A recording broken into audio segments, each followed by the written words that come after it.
Siguradong maraming matutulungan ng mga kabataan dahil sa selebrasyong ito. Oo nga, hindi lang yung mga may problema sa pag-iisip, kundi pati na rin tayong walang sakit. Yan ay dahil alam na natin kung paano sila pakisamahan at tulungan. Kuya Eric, Bible story na po. Okay, sige, umpisahan natin. Kahapon ay natunghayan natin ang tungkol sa pagpuri ng alilang katiwala ni Abraham sa Panginoon. Mabuti po ang ginawa niya dahil sumambat po siya sa Panginoon. Dahil naunawaan niya po na tinulungan siya ng Panginoon para masumpungan si Rebecca. Oo, at pagkatapos ng pangyayaring iyon, ay pumasok sa bahay ni Rebecca ang alilang katiwala ni Abraham at siya nga ay nakipag-usap sa sangbahayan ng ina ni Rebecca. Basahin natin sa Aklat ng Henesis sa 24:33 hanggang 49.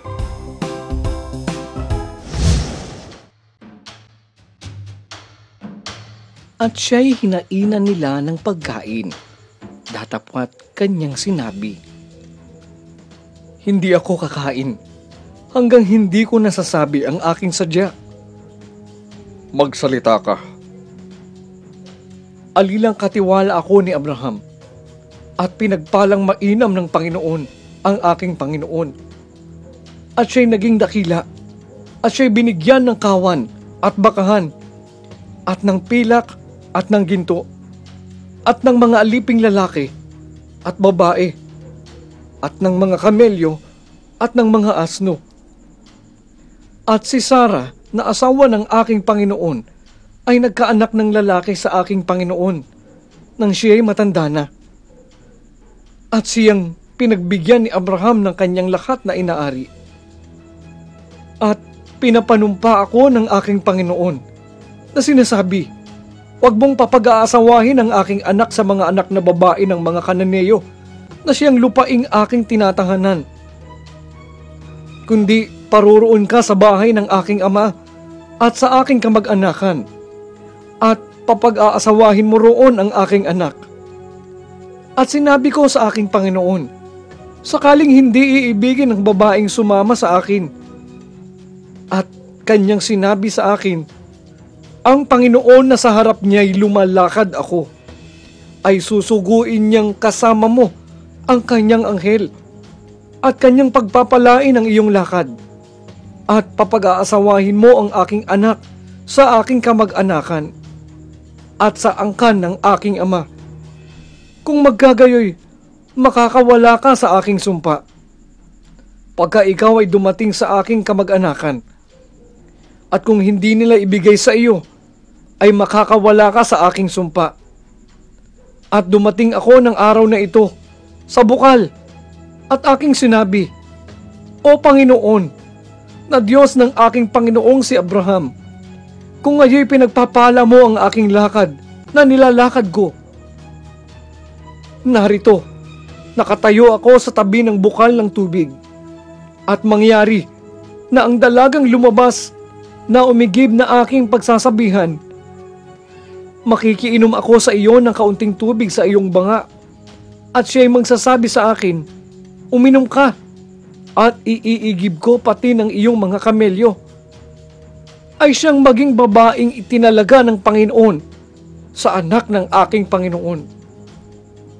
At bago ko nasalita sa sarili, narito si Rebecca na lumalabas na pasan ang kanyang banga sa kanyang balikat at lumusong sa bukal at umigib at aking sinabi sa kanya, makikiinom ako sa iyo. At dali-dali niyang ibinaba ang kanyang banga sa kanyang balikat at nagsabi, uminom ka at paiinumin ko pati ng iyong mga kamelyo. Sa gayoy, uminom ako at pinainom niya pati ng mga kamelyo. At siya'y aking tinanong at aking sinabi, kaninong anak ka? At kanyang sinabi, anak ako na Betuel, na anak ni Nahor, na ipinanganak sa kanya ni Milka. At inilagay ko ang hikaw sa kanyang ilong, at ang mga pulsera sa kanyang mga kamay. At aking iniyukod ang aking ulo, at sumamba ako sa Panginoon, at pumuri sa Panginoon, na Diyos ng aking Panginoong si Abraham, na pumatnubay sa akin sa daang matuwid, upang kunin ang anak ng kapatid ng aking Panginoon para sa kanyang anak. At ngayon, kung inyong mamagandahing loob at mamatapatin sa aking Panginoon, ay sabihin ninyo sa akin. At kung hindi, ay sabihin ninyo sa akin upang pumihit ako sa kanan o sa kaliwa. Sinabi po pala muna ng katiwala ang kanyang sadya bago po siya kumain. At sinabi niya po sa kanila ang ibinilin po sa kanya ni Abraham. At pati na rin po ang mga mabubuting pangyayari na ginawa sa kanya ng Panginoon. Pero ano po ba ang naging sagot ng sambahayan ng ina ni Rebecca sa alilang katiwala ni Abraham? Yan naman ang tutuklasin natin bukas kung loloobin ng Panginoon. Kaya't huwag kayong liliban sa panonood ng Bible Story. Ang International Youth Day ay may magandang layunin para magkaroon tayo ng magandang relasyon sa kapwa nating kabataan. Kaya naman lagi tayong makiisa At makibahagi sa selebrasyong ito.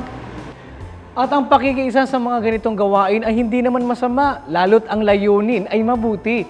Basahin natin ang nakasulat sa Aklat ng Galasya sa 6 at 10. Kaya nga, samantalang tayo'y may pagkakataon, ay magsigawa tayo ng mabuti sa lahat at lalong-lalo na sa mga kasangbahay sa pananampalataya. Bukas kung loloobin ng Diyos, pag-aaralan naman natin ang mga kabataan sa paaralan. Alamin natin kung ano ang magagawa nating mga kabataan sa ating paaralan.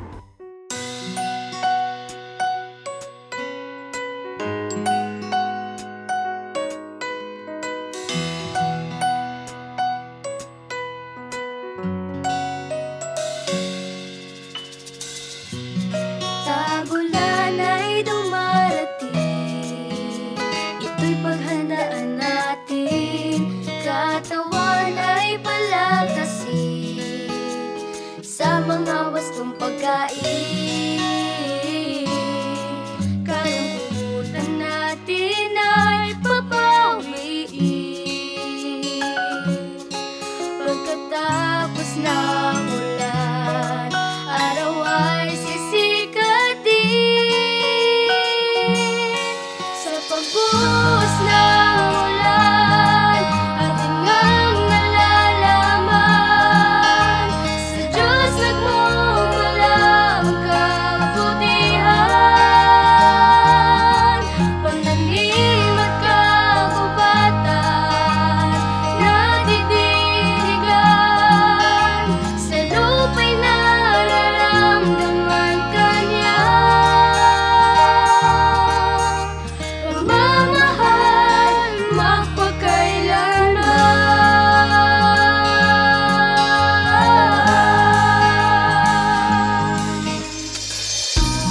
Halina't sumukob na, magkasama tayo sa tuwina.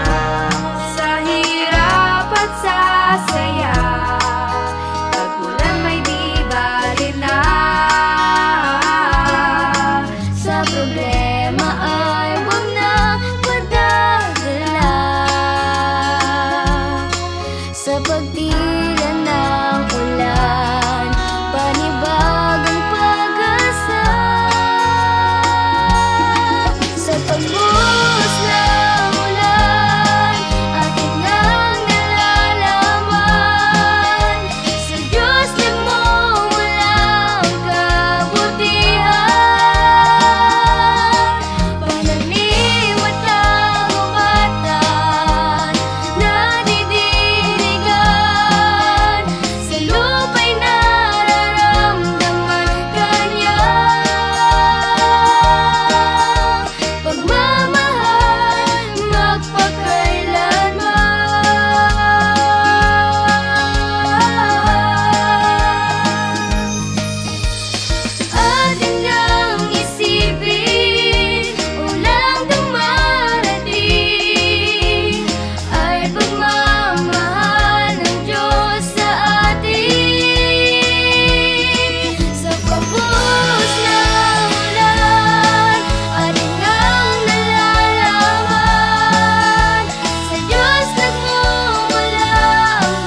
Ang kanino mga bata, bukas God willing ay muli tayong magkita-kita dito lang sa nag-iisang Bible School on Air, ang KNC Show!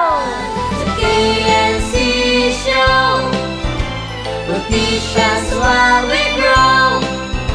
Sa tulong ng ating Diyos Ama, isipan ay magliliwanag. The KNC Show. We'll teach us while we grow. Sa tulong ng ating Diyos Ama,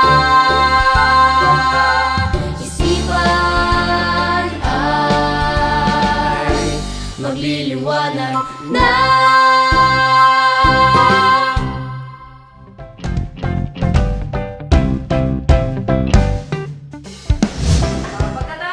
Okay na. Okay na.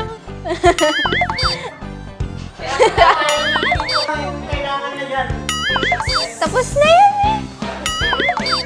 Ayoko yan.